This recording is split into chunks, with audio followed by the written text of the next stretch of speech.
right, so that's enough of my rant today. I have a great guest, y'all. This person has a podcast that I really tapped into. He is a licensed professional doing a lot for the Black community, especially men, especially in the mental health space. You know, we got to keep these people coming of all different from different walks of life. They have a lot of things to say. I want to pick his brain on camera because I'm based on his conversation and his content that I follow for a while. He got a lot of good stuff to say. So let me go ahead and introduce him. So before we get into a lot of things that I want to close with, I will ask this. We briefly talked about your father who was an alcoholic and you watched that your whole life. What is your relationship with alcohol today? Right now I'm not drinking. I haven't drank hard liquor since the first week of May, and I haven't drank any liquor in the last 3 weeks. And by liquor I mean like I've had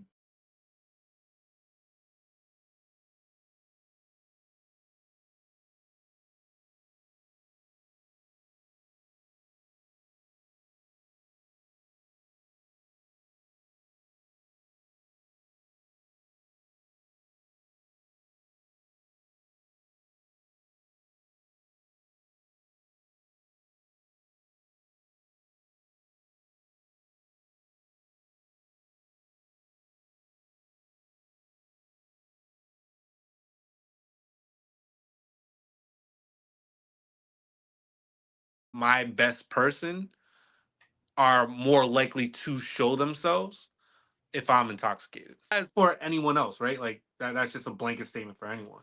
Yeah, So if I'm trying to get to where I'm trying to get to the quickest and the fastest way possible, that means that any kind of like detour or any way that would put me backwards, I can't really mess with. for sure, for sure. And like I said, I like that this just to keep people, and I tell people all the time with the whole drinking thing, like when I'm been on my like journey or whatever, like even if you never stop drinking or you never like, you know what I'm saying, if you never cut it out completely, I say that people should still go periods where they take breaks from it because it can get too routine to the point where it's every weekend, every time again that crutch, every time something bad happens, let me go get Yeah. a drink.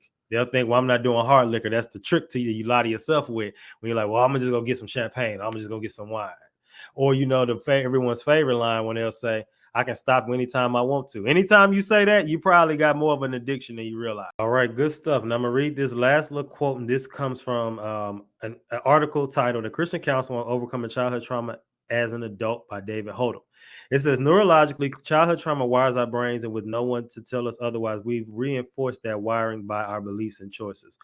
On very rare occasions, an impassioned plea to be healed is met with a miracle, sudden and lasting change. Most often, however, we have to take the longer way, one step at a time.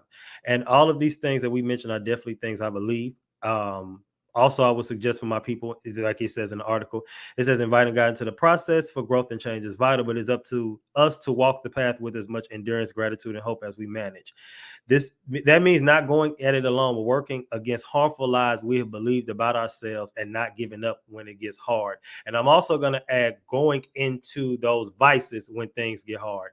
And of course, if you do slip up, don't beat yourself up about it too much because things do happen, but you can't just stay there when that happens. Um, all right. Question and challenge for the day.